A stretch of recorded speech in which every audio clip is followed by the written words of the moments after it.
Should magazines be required to disclose when they are using AI generated renderings instead of real images in their publications? Let's dive into it. Are you tired of the endless stream of fantasy marketing and vanity metrics? Yeah, so am I. My name is James Patrick, and I'm an internationally published photographer, media specialist, and marketing strategist.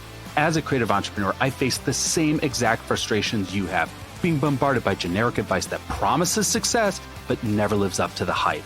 We need to move beyond the posturing, beyond the facade, beyond the image to navigate the unique challenges we face as creatives. Together, we're going to dive into real stories, real strategies, and the real work that can lead to the real results. This is the Beyond the Image podcast. What is going on? And thank you so much for tuning into this or latest episode of the Beyond the Image podcast. I'm glad that you could take some time to get some information and get a little inspiration to help you in your creative entrepreneurial journey. So last week, a publication by the name of Brains Magazine, that's Brains with a Z, ran a cover that has what clearly appears to be an AI-generated rendering instead of a photograph of their cover subject. And so when they had posted this, and I did this on Instagram, I commented on the post to inquire why Brains Magazine would choose to run an AI-generated rendering instead of a photograph of the actual subject. Now, it's important to note that Brains Magazine is a sponsored content publication, meaning that people pay to be featured within the publication itself. So very likely this individual paid Brains Magazine for this cover feature. Very likely then they also provided the AI generated image in lieu of an actual photograph, and Brains Magazine appears to have just taken the money and ran it as is without any real clarity in regards to an editorial standard of this is an AI generated rendering, not an actual photograph. And when I had posted this and inquired about this, the person in the being depicted in the rendering got quite defensive and started to deny that it was an AI generated image and just said it was an overly photoshopped photo.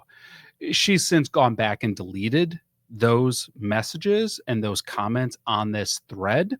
But this isn't really about her per se. Although it is strange that she would deny this. What is more concerning and what is more at the heart of this conversation is a publication ran an AI generated rendering instead of an actual photograph, and what that means about how we perceive reality in the media. Here's another example. This magazine is called, and I'm going to pronounce this wrong because this is objectively a bad name. I believe it's Soulish Magazine, but this graphic of this subject on this cover is not a photograph. This is an AI rendered image. And this publication, similar to the other publication, is a sponsored content publication, meaning individuals pay to be featured in the publication. Now, I even ran this image that's featured on Brains Magazine just out of curiosity. I ran the image itself through AI. And I asked AI to analyze the image and to clearly decipher whether or not this was a photograph that was just overly edited or if this was an AI generated image. And it came back and said unequivocally, this is an AI generated rendering. This is not a photograph. Not that I had any questions about it prior to, but it was nice to have that confirmation. What I think is at the heart of this is the question of, are AI images misleading to audiences? And if so, should media be required to label or to flag when an image has been either AI manipulated or completely AI generated? I ran a poll with this question on my Instagram, and we actually had hundreds of responses, and overwhelmingly 93% of the responses indicated that magazines should be legally required to disclose when they're using AI generated renderings in place of actual photographs. Now, this has a broader context, and I'm going to go back a little bit to when I worked as a photojournalist. It was my first job as a photographer, was shooting for a newspaper and then later a magazine.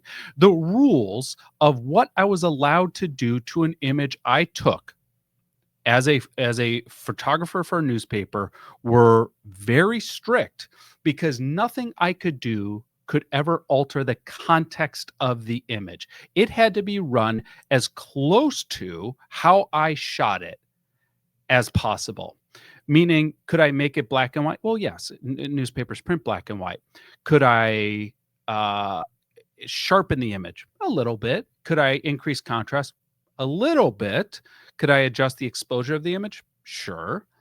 Could I change the saturation level? Now we're getting iffy.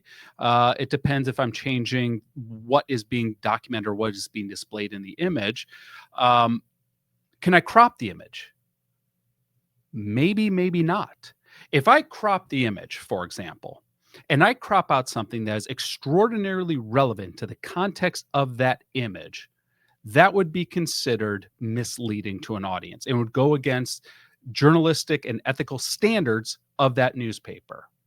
So what we shoot has to be very carefully edited so that it does not mislead or misconstrue or alter the context of an image, because you don't want to mislead your audiences. Trust is a foundational element of a newspaper. And if you lose the trust of your audience, you lose your audience. And what we've seen is trust in media erode over the last handful of years as the lines between editorial standards and ethical standards and advertising and sponsored revenue gets blurred. So we've talked on this show about sponsored content being published to make it look like it's genuine editorial content.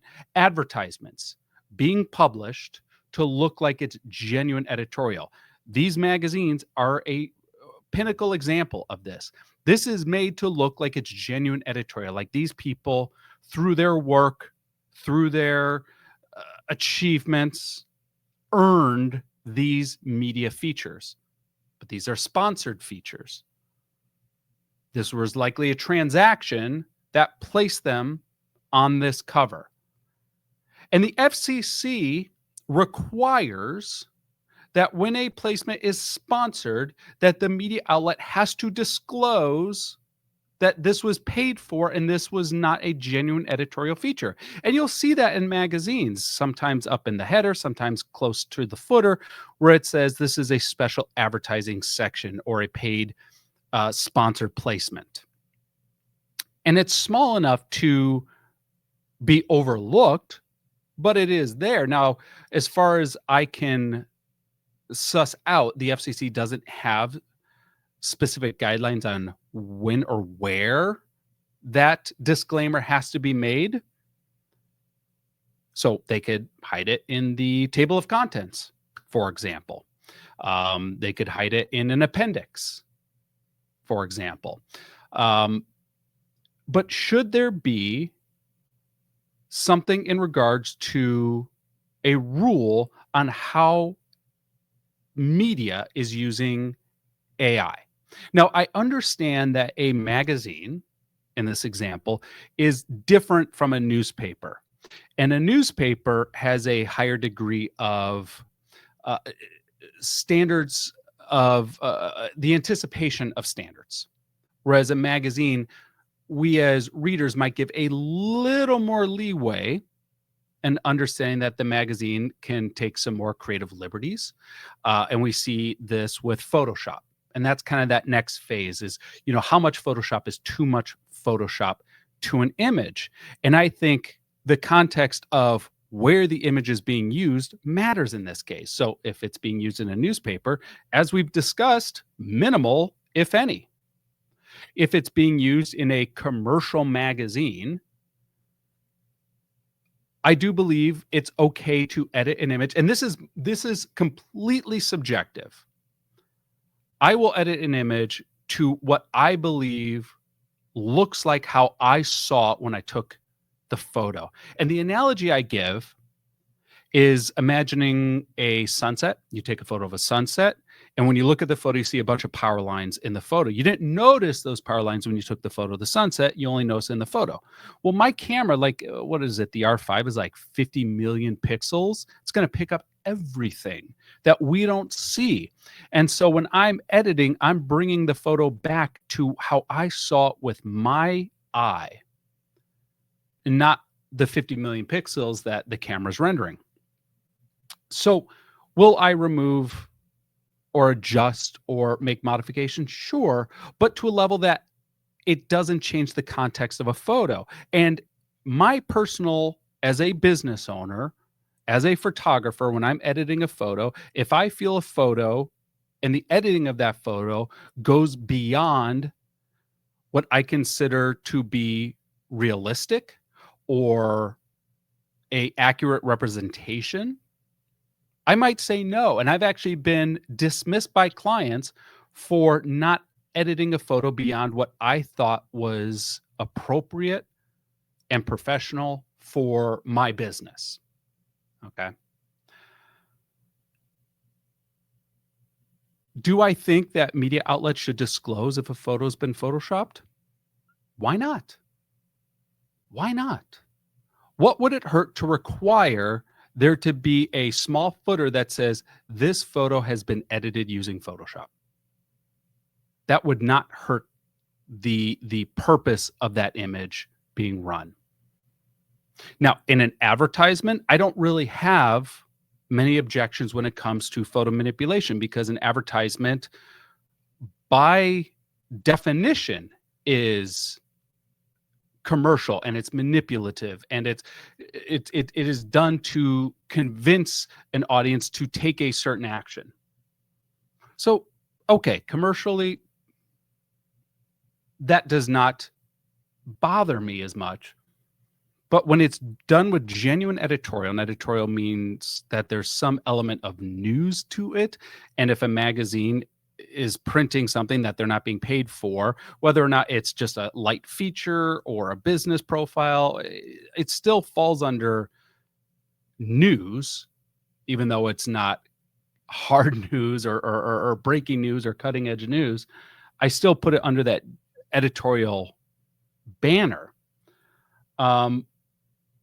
So should we have a similar requirement for AI rendered graphics? And I think we should. And this is my opinion. I think we should. I think when we're using AI to generate imagery, we should have to flag or indicate that this is not an actual photograph. And why do I think that? When we run AI generated work, it shifts the perception of what is real versus what is not, of what is attainable versus what is not attainable, of what is a standard, of what is acceptable, of what is beautiful versus not. A few weeks ago, and this is an article from the BBC, a few weeks ago, Guess ran an advertisement in Vogue using a model that was completely AI generated. And the headline from Vogue reads, or excuse me, the headline from the BBC reads, "Does this look like a real woman? AI model in Vogue raises concerns about beauty standards."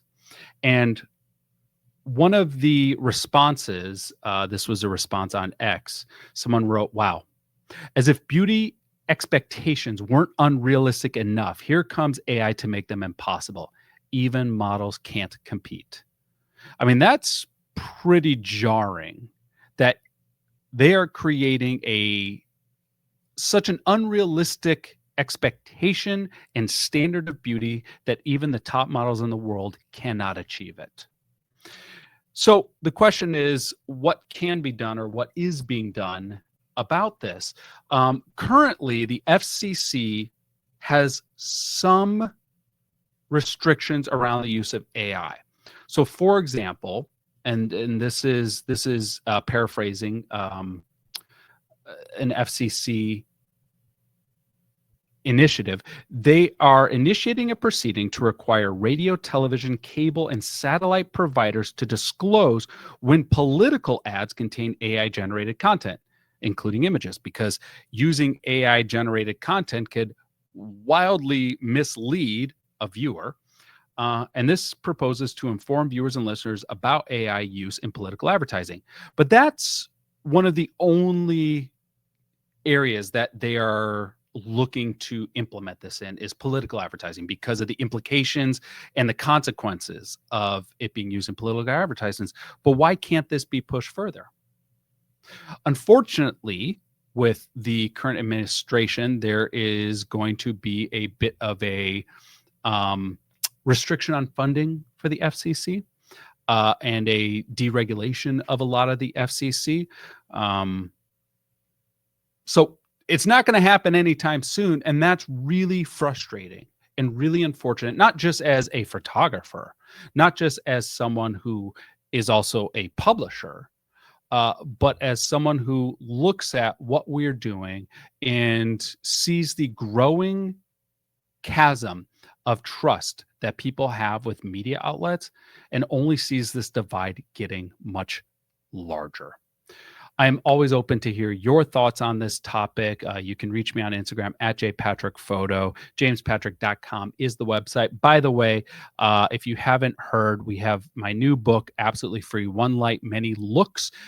It shows you all the different things you can achieve with a single light when you are trying to elevate your portrait lighting game. You can get it for free. Go to jamespatrick.com/one light. That's one spelled out. jamespatrick.com/ONELIGHT and get your free copy. Thank you so much for tuning into this episode. As always, we appreciate your 5-star reviews on the Apple Podcast app, for sharing this podcast with a friend. We'll catch you on the next episode. Take care, everyone.